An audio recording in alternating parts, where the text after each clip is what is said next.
be educated, but I'm so frustrated. Hello to my loneliness. I guess that ignorance is bliss. Take me back to before. Hi, welcome back to episode 2 of the Clinically Average Podcast. As always, I'm Wolf, and here with my lovely assistant is Patrick. Heterosexual life partner I prefer, but we'll go with that. That'll work. And today's topic, if you haven't read the title of this video, toxic positivity. Oh, yeah. So what's that?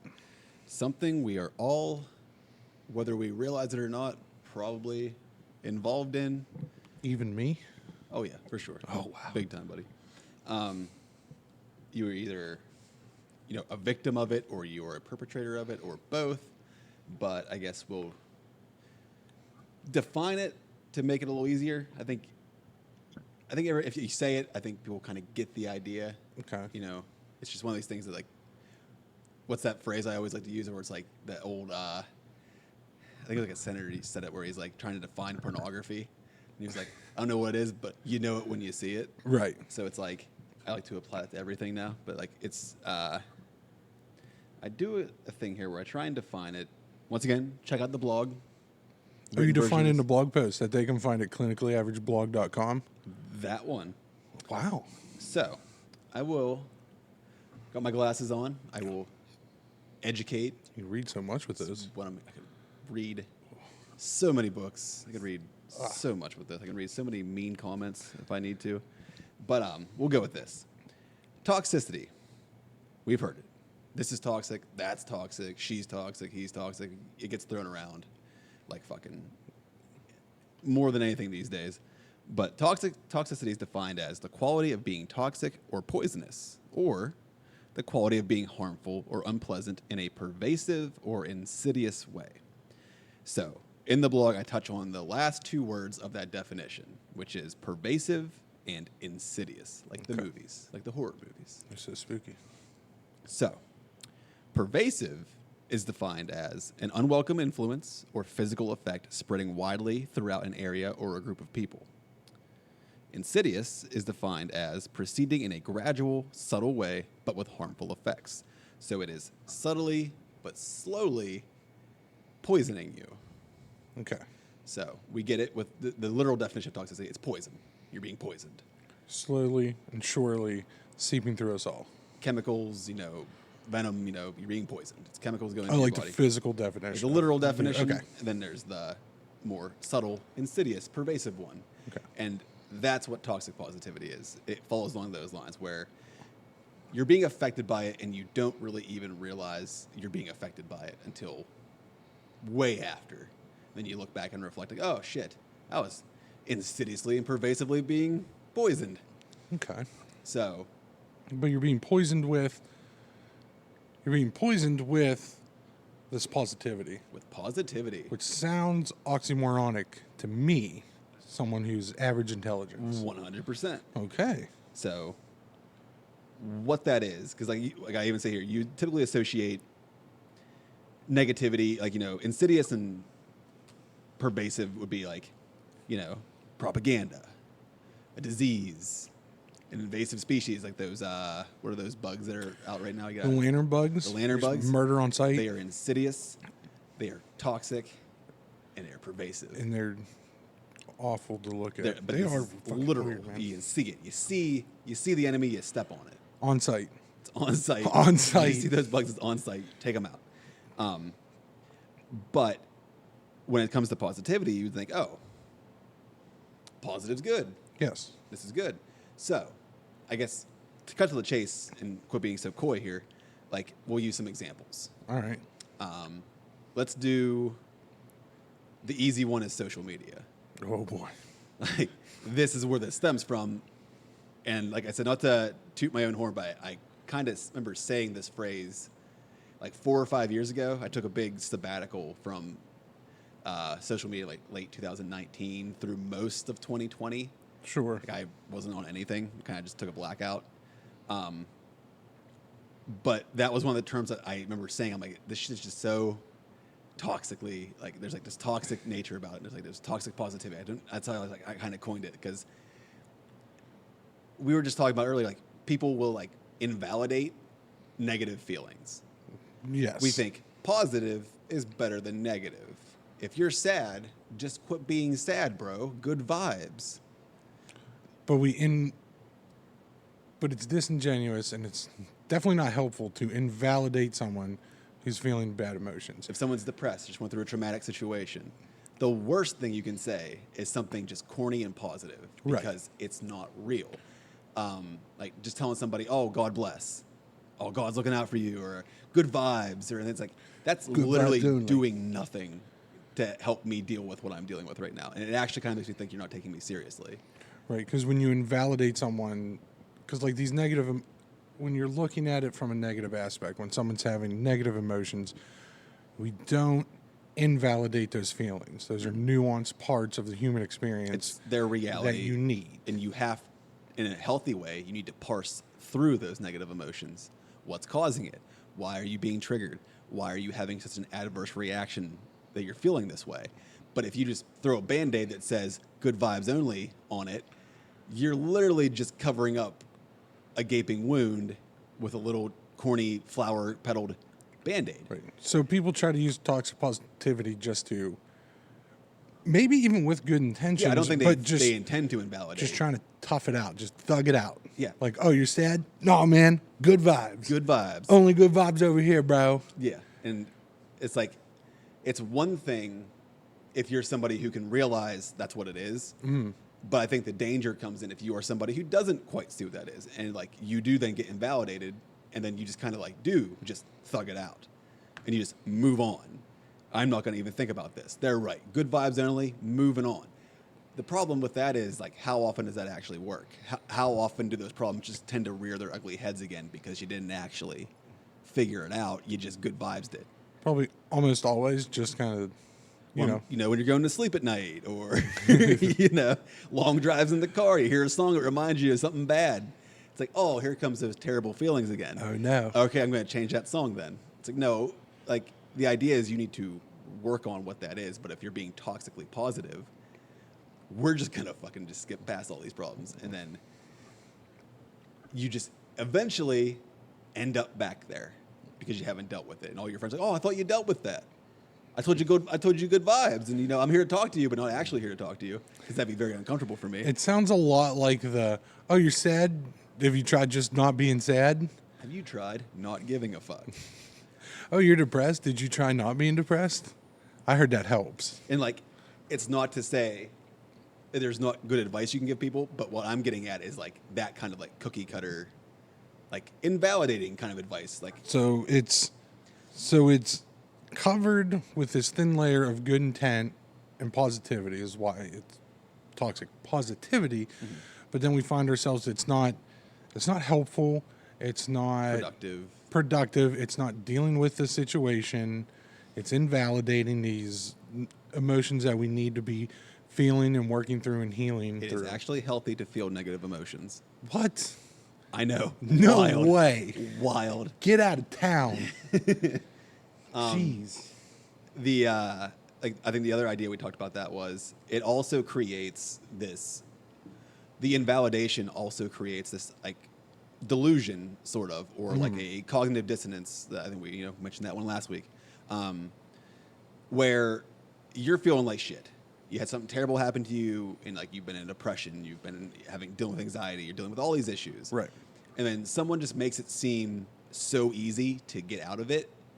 It almost makes you think, well, what's so wrong with me? Why am I not able to get out of this? Like I said earlier, there's the phrase is saying like no one's pain is unique. Mm-hmm. Everyone is suffering in some way or another, and it's like it's all relative. What might seem like an easy day for you is that person's worst day ever. Sure. So it's all relative. You can't, and like subjective. You can't pin like what's easy for you to overcome is the same level of ease for somebody else.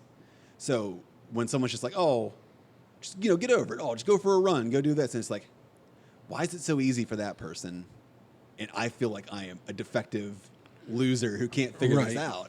Because they're just making it seem so easy. Like, it portrays like these people aren't dealing with any issues. You're the only one. So then you do feel like your pain is unique, and no one understands you. So then you feel like alone, or like, oh, I'm the only one who feels this way, but you don't. So Plenty now, of people do. it just seems like we're creating that negative feedback loop, because now on top of I'm sad because of reason ABC, now that is compounded with, oh, look how much happier everyone else is. Yeah. And look how easy it is for this guy. And oh, maybe I could just, thug it out and be positively thug it out. And now all these things are stacking on top and compressing down on your base issue that now you're not even thinking You have a about weak dealing with foundation that. now. Yeah. So you're stacking all this stuff. If you're like living this like delusion, like, oh, I'm positive, and you keep moving forward and like building on top of that and building momentum, what happens? That like it's like a deck of cards, a tower of cards. It's going to fall because Right. the foundation is not stable. So before we build on top of it or start piling other negative layers on top of it, why don't we deal with the base layer? Why don't we deal with this and like have a real conversation? And I understand also that probably a lot of people don't have someone. That might be all they get is like that positive feedback loop on social media. A lot of people don't have friends like they can go to and talk to, or maybe they don't have a therapist. Maybe they don't. Yeah. So that's what they're getting is people giving like really shallow, positive affirmations for you. And if that's all you know, And you're like, well, I guess that's just how they work through their problems. that's how everyone else does it. And you don't know, as we said before, you don't know what's going on behind the scenes. These people can like portray themselves online as they got their shit together, but that's typically not actually the case. Right. So Just yeah, know that it's okay to not be okay. it's actually perfectly normal.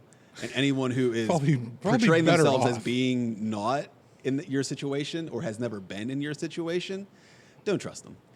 I always quote this. I think Mark Maron made a joke on his one stand-up where he was like, I don't trust anybody who didn't completely fuck their life up for at least a good 2 to 5 years Yeah. at some point in their life. I don't trust them.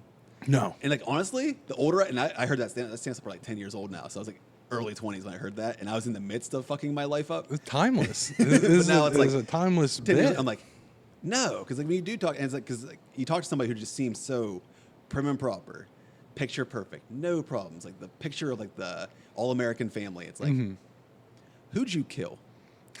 What cult are you guys in? All right, Brady Bunch. Like, there's something off-putting about it. It's like, and I don't believe it. I believe they do, but their way of doing it, I'm not gonna. I'm sealed up. I am prim and proper. Very good at masking. Masking, and it's like maybe they've dealt with the issues. I'm not denying they may have dealt with the issues, but it's that now they comport themselves in a way that is like better than like whereas like I don't like that. I feel like even if you got yourself to a good place in life, there's no reason to like shame people or make them feel like they're inferior because they're going through some shit. Right. It's like, oh, I figured my shit out. You should figure your shit out. It's like, well, okay, how'd you figure your shit out? By having people tell you good vibes only? You didn't have a support system. You didn't have a therapist. You didn't take medication. You No. didn't have anything. You're just like, just thug it out. No, you went through some shit. You totally fucked your life up for a year. You hit rock bottom. I mean, I've kind of, maybe I am pulling it from that bit because I know exactly that bit from that stand-up you're talking about. But there is a point of, I've always said it too, it's just like, I trust people who I've seen go through the struggle, who've been at rock bottom, who've been through the shit. Yeah. Because there's a level of tenacity to them. There's a level of self-help. Resilience. There's resilience and all these things to build yourself back up. I think the issue To I'm really coming get to to. there is like, I think most people go through that. Like I said, I listened to that thing earlier. I was saying like, but like, I like to talk about it. And I think a lot of people don't like to talk about it. I've been in these conversations where we're having what we're doing right now, and people get uncomfortable. Yeah, very. But like the argument that Ryan Holiday made in his podcast, where I agree with him, is no, I'm going to talk about it because you might live in your delusion where you pretend like things are all perfect. But there's plenty of people listening to a podcast or reading a book on this kind of stuff who feel ostracized, like they are these weirdos who are the only ones going through it, and it's just statistically not the case. Yeah. And if that helps somebody understand and not feel so alone, that's healthy. So I think it's arrogant when people are like, "Oh, I'm just going to project all this positivity." Oh, definitely. Like it's arrogant. Like it's like you're not going to open Like- up and talk about when you were at rock bottom or talk about when you were struggling mentally. Who are you to believe It doesn't make that you look everything better. has just been uphill for you? Everyone, It's like, oh, so Good, you coasting, succeeded good, everything with positive. no struggle. Wow, good for you. must be nice. It's like that's what I mean, but that's not the case. Even rich people, successful people from like good homes, struggle with these things. They have their own level of things, but it's like, oh, you're just presenting yourself like you never even stubbed your toe once in your life. No. And you didn't say fuck in a place you shouldn't have said fuck before. Everything's been cool and awesome my entire life. Everything's always prim and proper. You're always dressed to the nines. You're never caught in a shitty pair of sweatpants with a stain on your shirt. It's never happened. Fun fact, that it must be nice is something, I said it because we're dunking on people who use toxic positivity, but you shouldn't use that. I learned that today. What's that? Oh, it must be nice. Oh, yeah. That's a form of yeah, validation. I was doing that intentionally. That was a bit, but that is a form of invalidation. And like even saying like, it could be worse. Look on the bright side. Or at least like people are like when people say these, it's like the toxic positivity where I don't think they are consciously making a decision to invalidate you. They just don't understand that the repercussions of saying these things do, in fact, invalidate people. I think people subconsciously, I picked up a couple things here from a podcast of a therapist that was talking through on this episode about invalidation and toxic positivity. But something she said was, we adopt toxic positivity and invalidation because we don't want to sit with others in discomfort because it makes us uncomfortable. Mm-hmm. So is that why people are so quick to just, good vibes only, it'll be all right. Well, like I said, at least it's not this bad. Not everybody is fortunate to have a friend group they can go to and talk to. Like, not everybody has a friend, not to toot my own horn, but like to come to me and let me talk, and you just dump your dismal bullshit on me. Yeah. And then I'll give it back because, hey, I relate to it. I get it. We've done it for years. And it's like, it's healthy. I think some people think that it's like unhealthy to like commiserate. It's like, it's commiserating with a purpose is what I call it. Like, I don't just commiserate to like, oh, poor me. We're commiserating with the world progression. is out to get me. I'm a victim. Like, no, not that kind of shit. It's not being that emo. Productive it's like, commiserating. let's identify, let's talk about it. Let's just talk about these dark feelings we're having. Let's figure out where they're coming from. What can we do to fix them? Let's unpack this. But you gotta like talk about it. You gotta talk about the bad stuff. It has to be spoken about. Mm-hmm. But like, not everybody has that. So then like even in their friend groups, a lot of people probably have like friend groups where it's like, I know like Chris Williamson was talking about where like he grew up in a situation with like friends where like he had to like kind of mask himself to fit in with the group. Where like they're all like party jock guys. Like, so their idea on the weekend was let's go out and just do drugs and party and act like crazy people. He's like, I wanted to stay home in my dorms and read a book. Yeah. But then they would call me a nerd and peer pressure me into coming out because that's what you do. And then every time I would turn them down, I would just see them like not inviting me to things more and more and more. But these are also the same kind of people I can go open up to about my problems and like be introverted. Yeah. I have to be extroverted with them. So like a lot of people, you might have like a more introverted tendency, or you might be more, thinking about like, introspective, but your friends aren't. No. And they're gonna be like, so Rick's being emo again. But I mean, I don't want to deal with that shit. But I mean, that brings down their good vibes. That's now on. That task is now put on you to evaluate that friend group. Yeah. Is this just more shallow? Is this friendship a little more shallow, a little more surface level? Mm-hmm. Something that is just, we'll go out and be dickheads. Yeah. Because I know I've had relationships in my life where that is my relationship with that person. When I'm in the mood, ready to go out and be a dickhead on a Saturday night, I'm calling person ABC. I'm calling that friend group. They'll always down and do something stupid. Right. But now, if something traumatic's going on in my life and I need to cry about it, maybe work through some problems, I have friend group XYZ. Yeah. But again, some people don't have any friend groups. That's what they're probably thinking to themselves right now. Some people, must be nice. Yeah. Because statistically, I saw this the other day, it was statistically for men in America, I can't speak to women, but it was like 90%, I want to say. Like, I'm bad with numbers, but it was high. Above 50%, close to 100 of males in America listed they have one friend they can go to.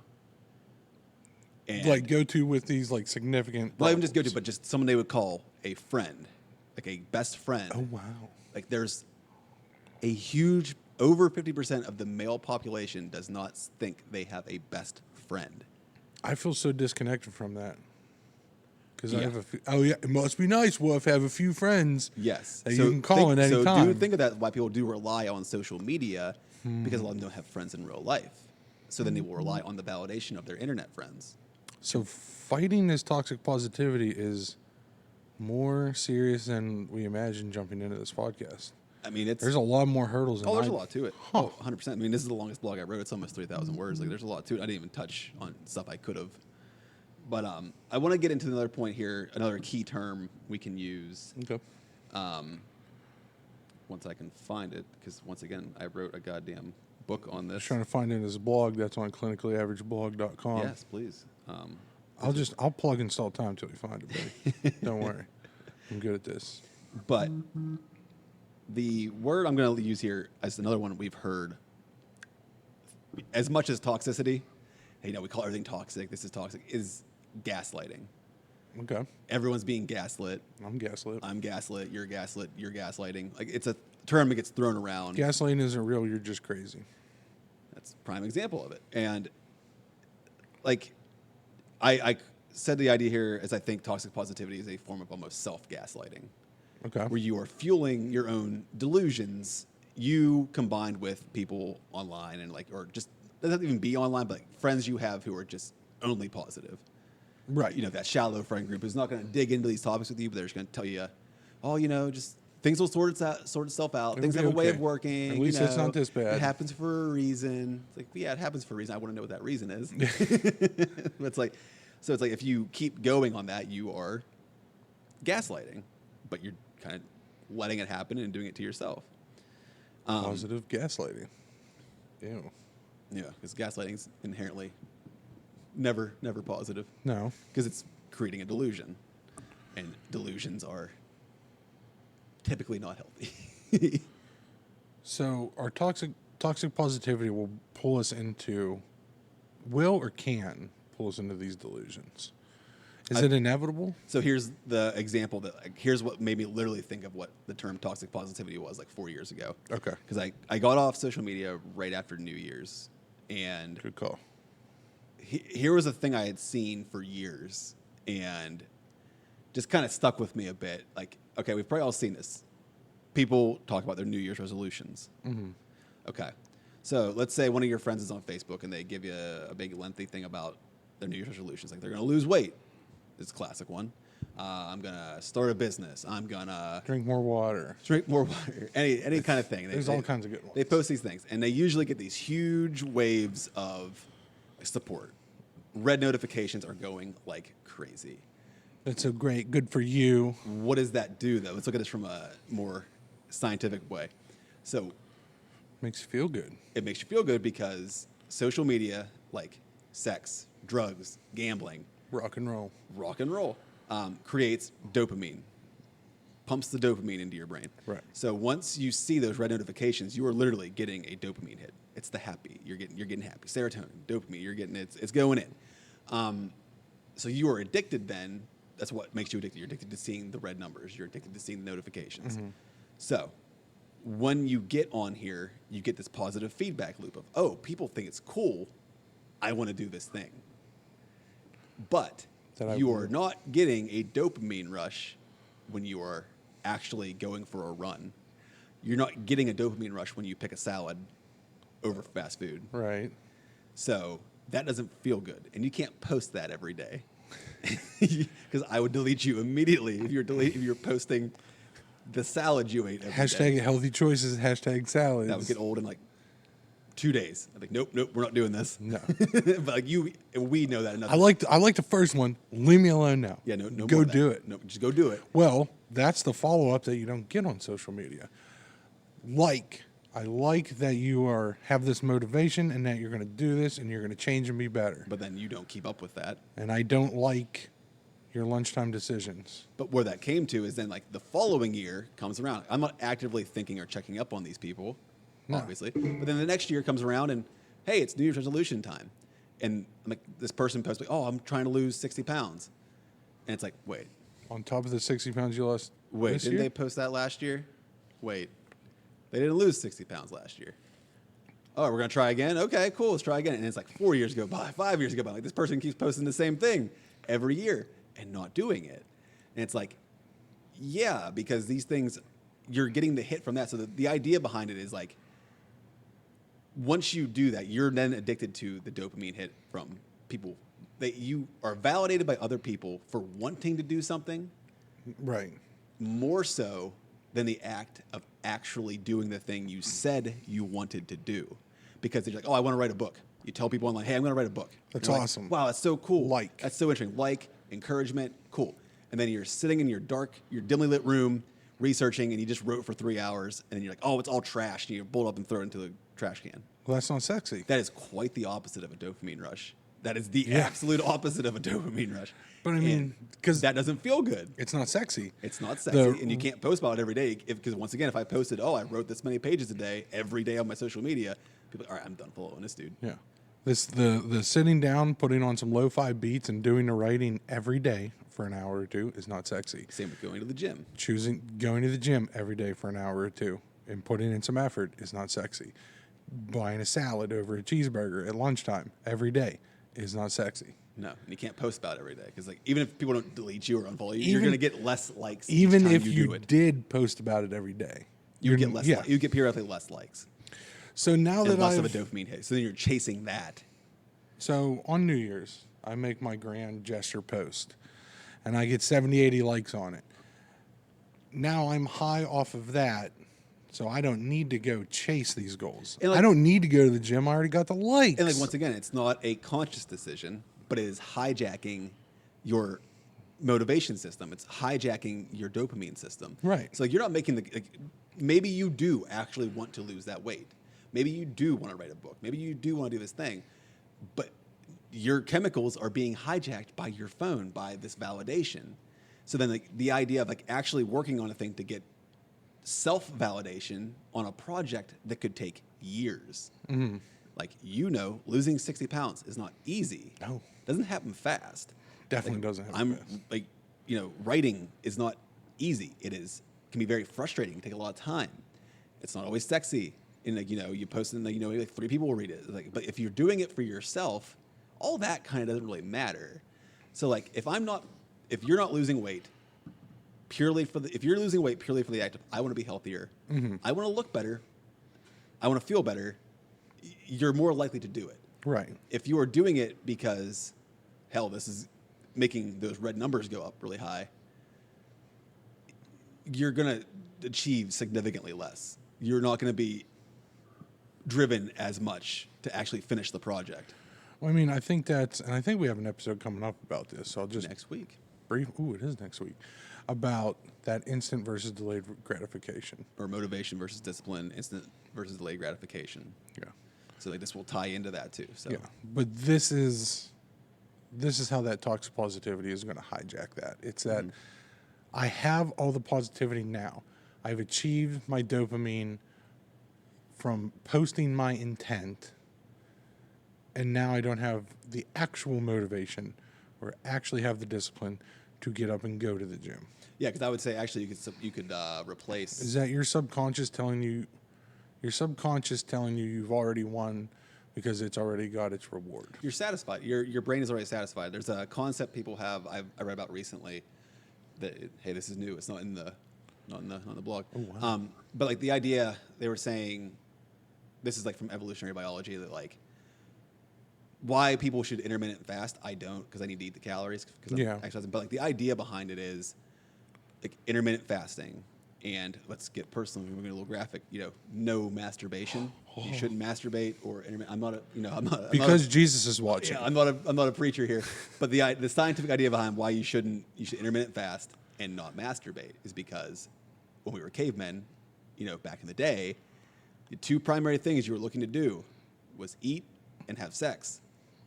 But the thing was, you woke up and it took the whole day to achieve these 2 goals. So sometimes you didn't even. Yeah, and sometimes you didn't. You were going days. If the hunt was unsuccessful, you didn't eat. You weren't going home and you might still have sex. I don't know what their proclivity was, but like, they weren't eating. But usually the idea is you go, you're out. The men are out hunting all day. They come back, they eat the animal, do the thing, have a feast, and they all go do their fornicate. Go fornicate. So if you wake up in the morning, rub one out, and eat breakfast, 'Cause I'm if you're- I'm if you're good. I mean, I don't know how many people are rubbing out in the morning. That seems bold. But That's a whole episode. that yeah, and we That's don't a wanna whole go there. other- That's, we're that's not- old, yeah, that's I- old we're not- podcast. This is a new podcast. Woo. But the idea is when you do that, you're like we might think we're so far away from being cavemen, but a lot of the things we do But my subconscious is in telling evolutionary me. biology ties into a lot of the things we do are still subconsciously because of our caveman brain. So if you wake up, fat, eat breakfast, I'm good. the rest of you're good. Yeah, your brain's I'm like, "We're good. I don't- man. We can just stay in bed I longer. don't have anything to do the rest of the day. Like obviously, you know, you get up and go to work and go do all the things. Maybe. but it is hijacking your forward momentum. Sure, You're going to be yeah. dragging more Yeah, yeah, because subconsciously, your reptile brain is like, dude, we're done. We've already achieved what we're supposed to achieve. What do you mean you want to write a book? we had 2 goals. What do you mean you want to go to the gym? We're done. We've accomplished our 2 goals to survive. You've done the 2 things. You fornicated and ate. You're good. Take a nap. Yeah, take a nap, bud. It's time. Like Yeah. so, like obviously, once you work this out, you can overpower these urges. But if you are struggling, these are things to think about. Like, oh, I can't go. I'm super sluggish in the morning. Oh, I can't get going. It's like that could be a food-related issue. That could be a lack of testosterone because you're taking care of that business maybe when you shouldn't be doing that. And that's a form of like hijacking your brain. So a lot of these things, it's chemicals keeping you from progressing. The same with the social media apps, drug habits, and these kind of things. They hijack this, and it stops you from doing it. But also, positive affirmations when they aren't productive also can hijack your motivation, your discipline. So we need to keep on the grind. We need to avoid toxic positivity. We need to avoid these things that are going to sap and steal from our motivation, from our discipline. We need to. How do we avoid toxic positivity? Because that's actually a really good segue. Because it's hard. Because it is hard to stay off social media as much as people do. Or I'm taking a break from social media. People do it. People It's there. a part of modern society. It is. It's a part of. really It's a part is. of us now. But how do we avoid or even combat levels of toxic positivity? I think having an actual assessment of what it is you want, Okay. knowing what your core values are and what you actually want. So like I said earlier, like why do you want to lose weight? Why do you want to quit smoking? Like you're not going to quit smoking or quit eating junk food because your friend tells you it's bad for you. We all know it's bad for us. Yeah.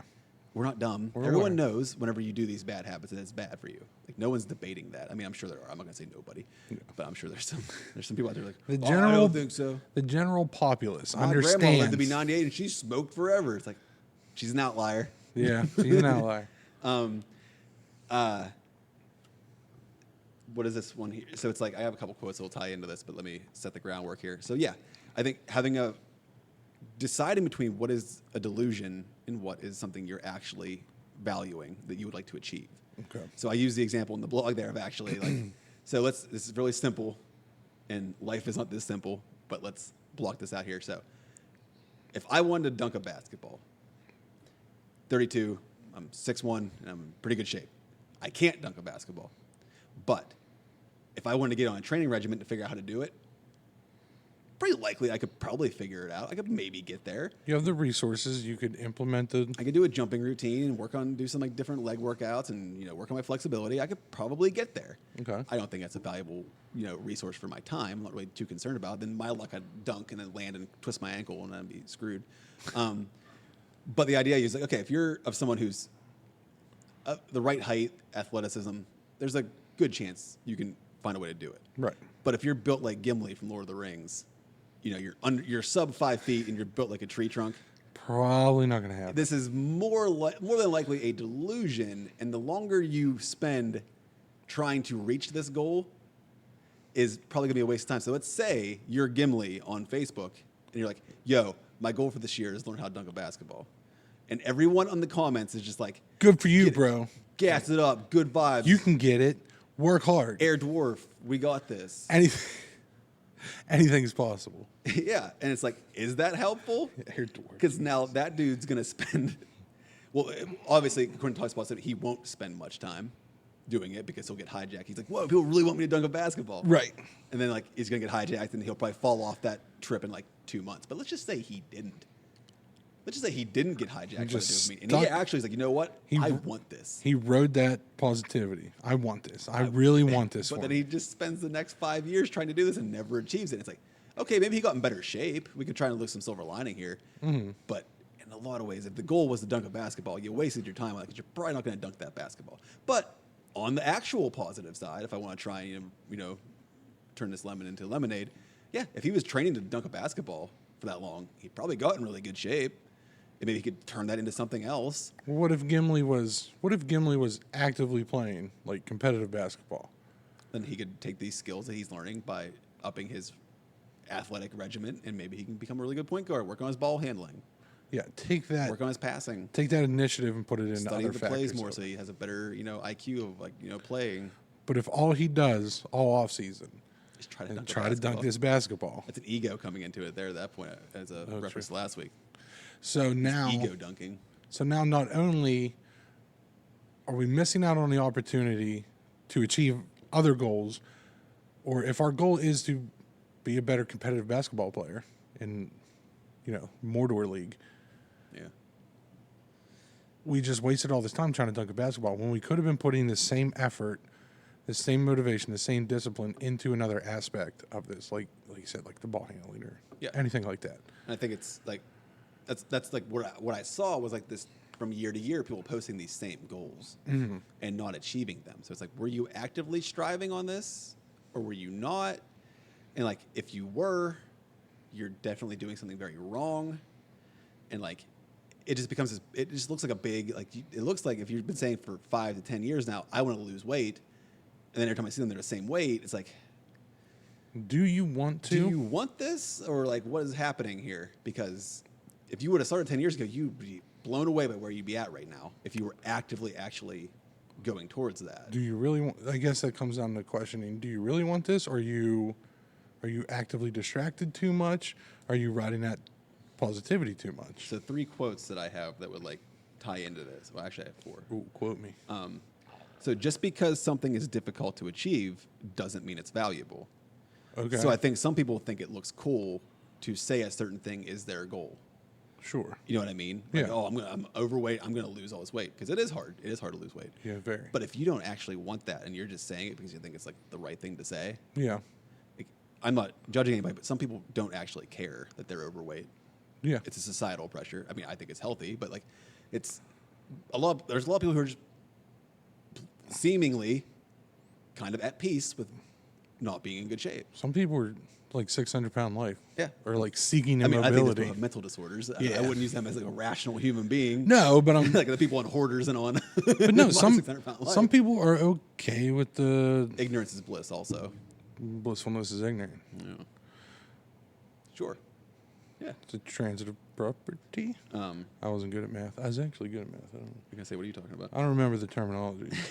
But then, in conjunction with that one, most things that are valuable are difficult to get, but all things that are difficult to get are valuable. So it's kind of the inverse of that. Well, you know, like rewording of it. But and it was really stuck with me because, yeah, it's like if you want something, whether you actually do or you think, you know, you get validation for doing it. Like people want to start a business. Like, do you actually want to start a business, or do you just think that sounds cool? And that will like bring you happiness because people are like, oh, look, they own a business. Are you doing it for the validation, or are you doing it because you want to live Passionate that about lifestyle? it. Are you the goal you're choosing? Are you passionate about it, or do you think it will affect your status in your community? And I think if you're picking it because it will affect your status in your community, you're setting yourself up for failure. Sure, people do achieve these things. There's plenty of people in powerful positions or whatever who got there probably out of pure ego. Sure. Doing the things that we say not to do, but there's people who get there, like the corrupt people in politics and stuff like that. I'm going to show you. I'm gonna show you. I'll show They have you. that Michael Jordan energy. Yeah. But not everybody's Michael Jordan, so don't try and be Michael Jordan. So there is a silver lining to that, right? It's not harnessing your inner Michael Jordan in short spurts and controlling it. That will definitely be a topic in next week's. Okay. It's not a bad thing. Yeah, I don't want to divulge too much information because Sure. I'll be under, but definitely, like, I think the idea here is like, yeah, is it passion? What's driving the value? What's driving the thing you want to achieve? Is it passion or, hey, look at me? Is it your yes man? Because if you're going for passion, and that's the ironic part, is if you're going to do something you're passionate about, it's very possible you can get both of those reactions. You can succeed at the thing you're passionate about, and people go, hey, look at them. Yeah. So you can actually get both. Well, isn't that, yeah. I mean, if you're passionate about opening a successful business, because you actually are passionate about it, and you open it, and people are like, oh, whoa, they have a successful business. Well, because people... You're getting both. Yeah, because people see and reward the success. The one that ties into that, good two quotes tie into that. So, consistency is the most reliable trait of successful people. Consistency is not an indicator of success, but not being consistent will stop you from being successful. It's better to be consistently good than occasionally great. And that's but you're not going to be consistent with something you're not passionate about. Right. You can read all the motivational speeches you want. You can have your friends gas you up as much as you want through toxic positivity. You get on social media and have people like, whoa, that's so cool, good for you. But if you're not actually passionate about it, that's not going to make you be consistent, because you have to make you be consistent, because they're not going to hold you accountable. Your friends online are going to hold you accountable. Even your friends in real life most likely are not going to actually check up on you on a daily basis and make sure you're being accountable. It has to be something you want. Yeah. It has to be something you want. It has to be internally motivated. It has to be internally validated to achieve these goals. And like I talk about I think we talked about last week, and it definitely comes up again in some of the other blogs, is like, if you're motivated by how other people think about you, I said that wrong, but if you're motivated by what other people think about you, as opposed to just self-validation, I want this because I like doing this, it makes me happy, I feel good about it. You land in this position where everything's comparative. Like, what's that quote, the one president had, I think it's Roosevelt, comparison is the thief of joy. Yeah. Is that not entirely what social media is built upon? Comparison. Comparing my life to yours, what's going on. Even if you're not doing it highlight intentionally. reel. Yeah. Like, even if you aren't going on there to like compare yourself to other people, it's almost impossible not to. Like, I consistently post every time we go to a show. I get a couple pictures of all the bands and make a post on Instagram about it. I'm not trying to keep up with the Joneses or anything. You're just giving a snapshot of what you're doing. This is what I'm doing. It doesn't come from a place of, this is what I did on Tuesday night. What did you do on Tuesday? Yeah. Eat a cheeseburger and watch cop dramas? But put yourself in a perspective of somebody who's maybe, like we talked about earlier, maybe in a bad place, have no friends, aren't doing anything, they're on the couch, and they see that, they're going to feel FOMO. Yeah. I'm not saying you're responsible for that. We're all doing this. Yeah. But it's like, you have to look at that angle, that people are like seeing these kind of things and like they're lonely and depressed. And it just kicks them and down. Like, oh, there's so-and-so out with his friends having a good time at a concert. Fuck. I wish I had friends to go to a concert with, but they're not going to reach out to you and ask you to take them to a concert with them. No. Because it's like, oh, well, yeah, we're friends on social media, but I'm not going to like just straight up ask this random person if we can go to concerts. Like, sometimes people do. And typically people do reach out and like, hey, cool. That took initiative. We have before. Yeah. We have an extra ticket. Just someone come and hang out like, with I'm us. always down for randoms. Actually, I think it's always fun when people do that. Like, oh, that took balls. Because I know how hard that is to do that. Put yourself out there. But like, one of the things here, good quote for that one, is like, we could be happy if we just wanted to do better for ourselves, but we don't. We want to do better. We want to do just better than our next door neighbor. And in this, it's an old quote. So in this one, our next Facebook friend post, the next Instagram post. The next post on the feed. Yeah. And it's like, if you're chasing that, so like, let's use an example. So like, I go to the gym every day. Mm-hmm. Big dumb jock, me. Same. And I go, like, I'm not motivated by if some other gym bro on my Snapchat or Facebook posts their pictures. I like, and I say, hey, good for you, because I know how hard that is. Yeah. So if I see a dude on there, he's got, the six pack or he got the big, I'm like, good for you, man. I don't get insecure about it. I don't get weird about it. I go, what I'm comparing myself to is the pictures of myself. Mm-hmm. His journey is different than mine. His body type is different than mine. And it's like, if I see a picture of me from this month as opposed to last month and I look better, I'm like, nice. Beat old me. Yeah. I'm comparing me to me. I'm not comparing me to but the dude who maybe has better genetics to have a visible six-pack than I do. Right. That's not going to do me any good. It's not even me making an excuse. It's like I can get them. I just know it's a different way of getting it. Yeah. As opposed to how he does it. Well, So me comparing to him, it's just going to make me sad. It's going to derail me because I've done it before. I've been down that road when I was nowhere near my goal years ago. And it's like, you do get very despondent when you like see, oh, that person has what I want. Yeah. Well, I always try to do the, I'm so far away from it though. if I'm at, and it happens, it happens. You're at the gym, you're resting between sets, and you look and you see someone, you know, ego lifting, doing big weight, but doing terrible form. Mm-hmm. And I always go back to my little mantra. It's just like, ignore it. Doesn't matter. His lifts, his reps don't build my muscles. Yeah. I need to focus on what I'm doing here. Yeah.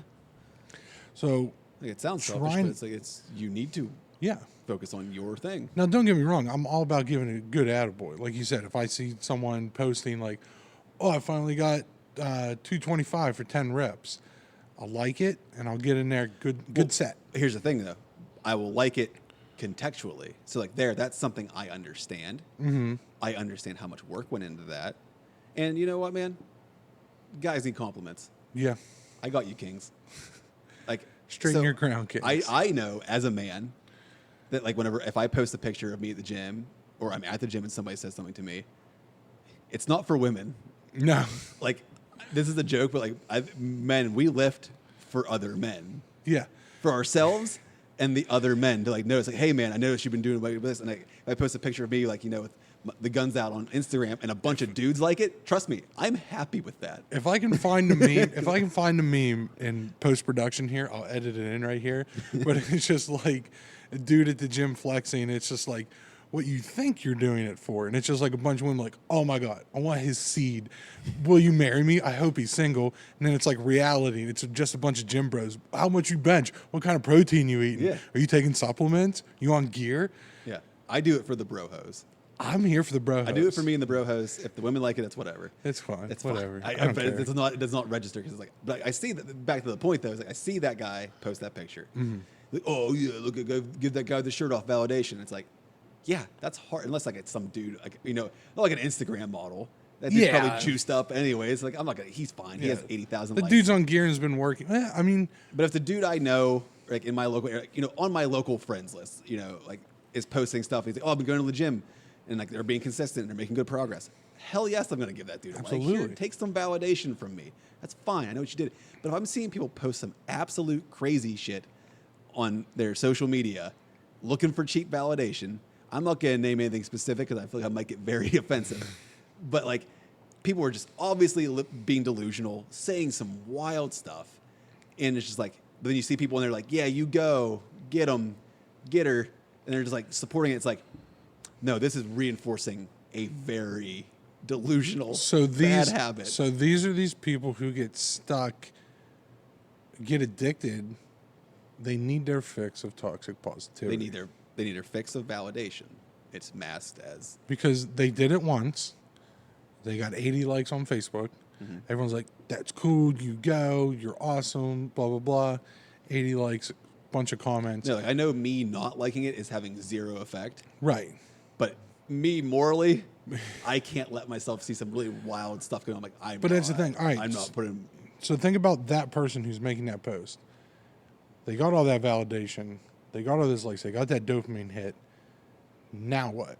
And it's specifically the people who don't follow up with that. It becomes like a gambling or drug addiction and that kind of stuff where you just keep chasing that dragon. So a week later, they make another post. And it actually dictates the things you do throughout your day. And it derails any kind of positive hobbies you have or like anything you're doing. That's why it becomes such a time sink where like you start wasting hours on it because, and I honestly believe people will start doing things purely for how they can present themselves on social media. Like people will do things instead of just going to do things. I don't mean to be cynical here. Mm-hmm. I reference, I think it's either this one or this one, like people taking like unsolicited pictures of their kids and stuff. I mean, online. We're all guilty of putting pictures of our kids online, like doing stuff like that. But like, maybe I'm being cynical, but I feel there's a lot of people. It's just like, oh, let's take the kids out to do this cute thing, so I can get cute pictures for Facebook. Like you could have a photo album. You could just put them in a photo album. You could just, Keep them on your phone and look at them. You know what you could do? You could just like put your phone in your pocket and enjoy creating memories with your offspring. I'm as guilty as anybody with this stuff, and I've made the actual conscious choice this year where I want to put very little to none of my kids on social media, very sparingly. Like where before it used to be like, it was almost like every other day I'd make a post. And it's like, I wasn't even thinking about like, oh, this will get me validation. It wasn't like a thought process. Like, oh, it's like everyone's doing it. You see everyone doing it. I'm doing it. And it's like, I'm not a father, but I can assume that's a lot of peer pressure. but I started thinking, especially my Or you kids are get getting caught up older. in that. So it's just like, they're getting to the point where they can probably make the decision themselves. They want to put themselves out there. Yeah. And yeah, no, I just had some revelations where I'm like, I don't feel super comfortable about putting my kids online more than occasionally. But Like I think like a beach photo, vacation if you have photo, like a very special moment, like every once in a while, family like a beach photo. milestone, it's Yeah. like I don't need to see your kid's entire day. Like posted on Yeah, Snapchat. I know like, people do that. Like, like I used to do a lot of kind of stuff. It's like, is that necessary? No, I'm just bored.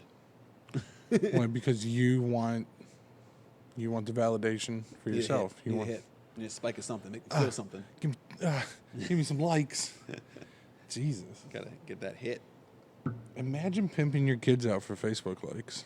Like I said, I don't know how many people, all this stuff, this whole 15 minutes we've been talking about, how much of this is conscious versus subconscious. That's how like addictions work. So You're that being hijacked. Yeah. You don't even realize the actions you're doing are maybe not so sensical, not so logical, and then maybe you're doing these things for ulterior reasons other than just, I like doing it. so we understand that we're not always aware of these things. Yeah, which Because is they do hijack A your lot brain. of our toxic, So- bad choices in life are So I guess to wrap it subconscious. up, I was thinking about this earlier in our conversation, but now I guess this would be a cool little segment to wrap up here.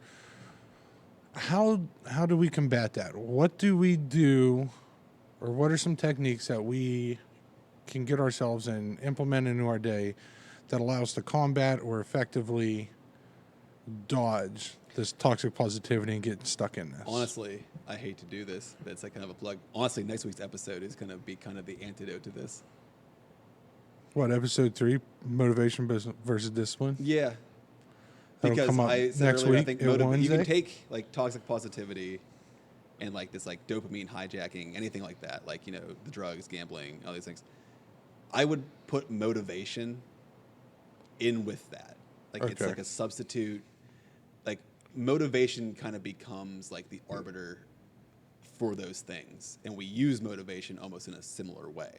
But I don't want to divulge too much because we have a whole episode to talk about and a whole blog post about for next week. But transitioning from a motivational lifestyle to a more disciplined lifestyle will help with this. I shouldn't say cure, but will help with these hijacking, like these bad decisions, like these subconscious, toxic, self-sabotaging behavior. I think When you make that transition is when you from transition over to that. transition to discipline. Another good quote here I pulled from Mark Manson's The Subtle Art of Not Giving a Fuck. If you have not read it, read it. Then read his other book, What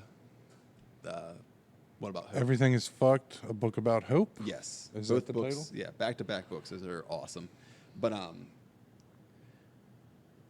basically what this comes down to, two-pointer here. So one of the things like we were talking about earlier is like why it's healthy to talk about negativity is because we see these spirals of toxic positivity. But what's the common thread here is you never actually acknowledge the failure. The baseline issue. Like you didn't achieve the goal. We never talk about, I didn't achieve that goal. It's just like, I'm just on to the next thing, or I'll try again next year. It's like, but you're kind of dodging the failure and not like identifying, why did I fail? Why did I not achieve that thing? And usually it's because you might think and find out, I didn't actually want to do it. I'm actually not passionate about it.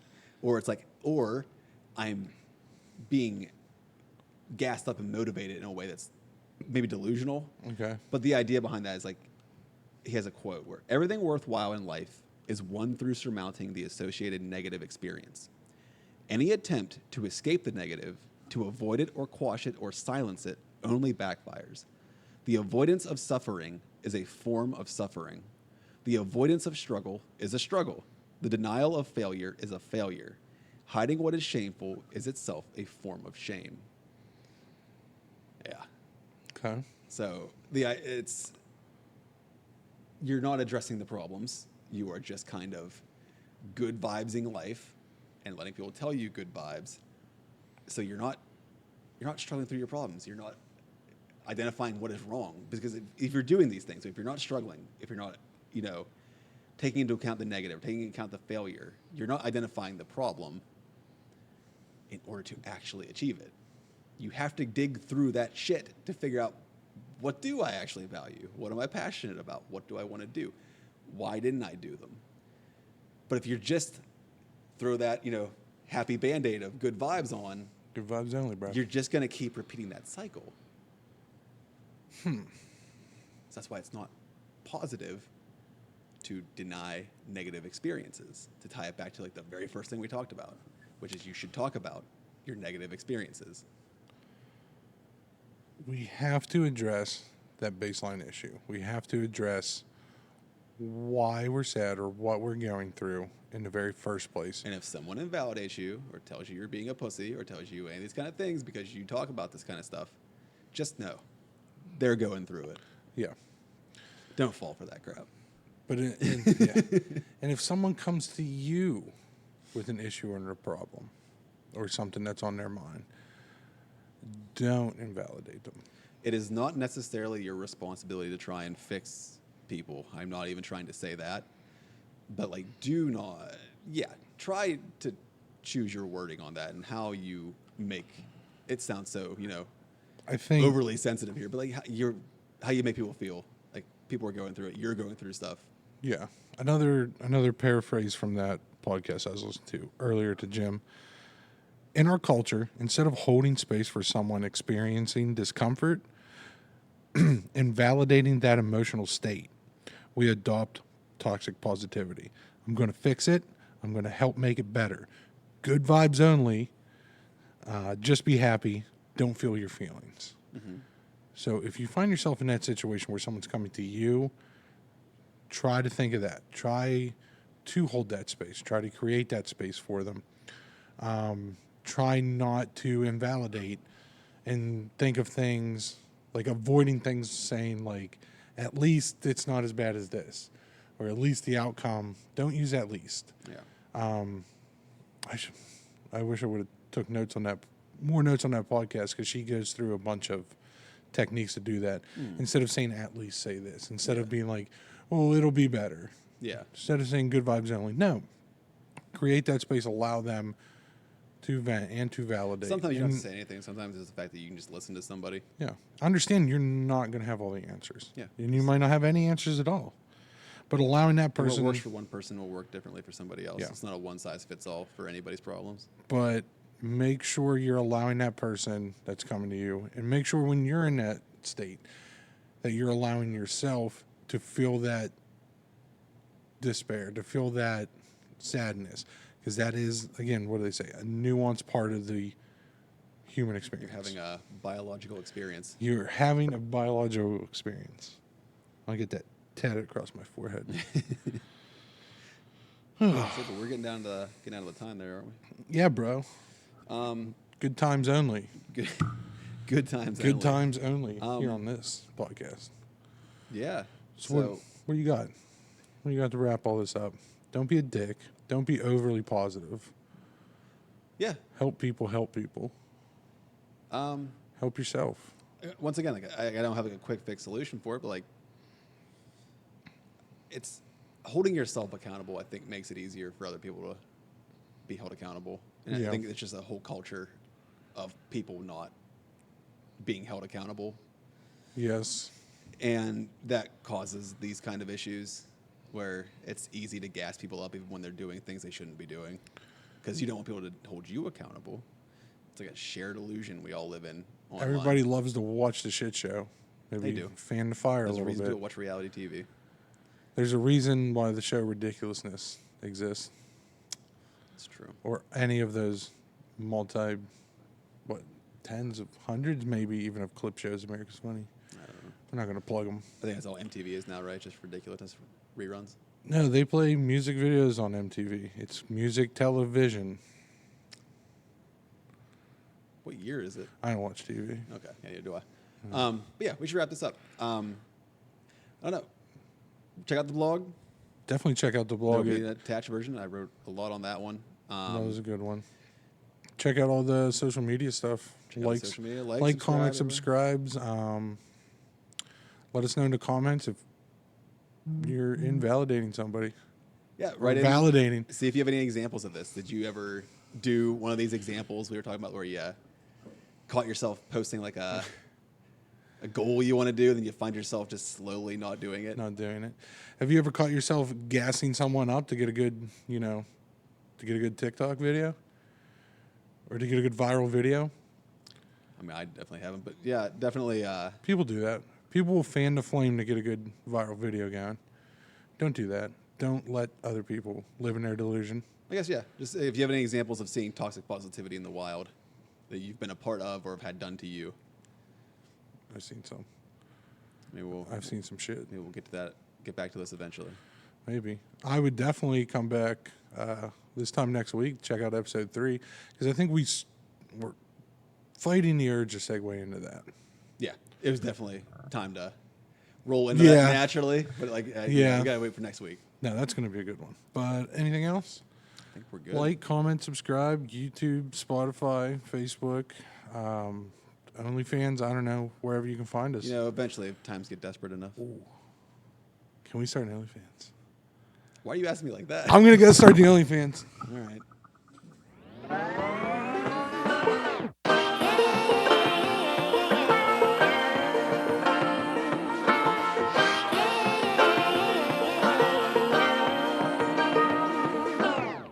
I like to be educated, but I'm so frustrated.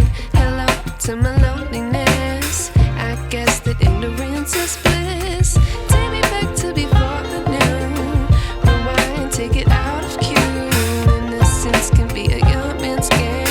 Signed up for the hall of shame. I wish I knew how much I miss not knowing that we're all screwed. When we play our roles and ignore the problems.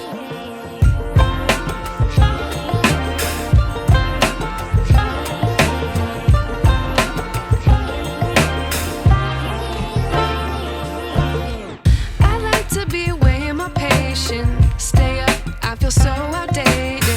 How can we look the other way? Sun is out, but the sky is gray. What would happen if I took a chance? It's always hard at first glance. I don't wanna, but I know I gotta do it. The truth is hard to swallow, I think I'll chew it.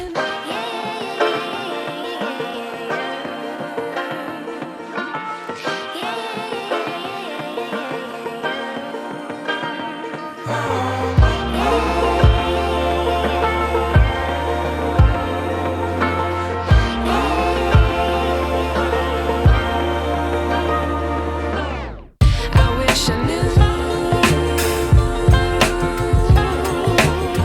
how much I miss not knowing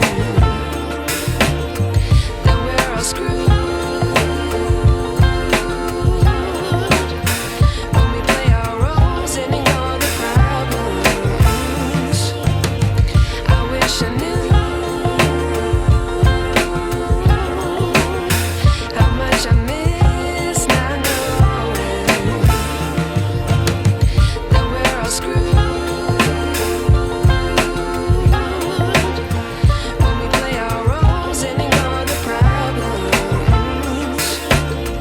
I wish I knew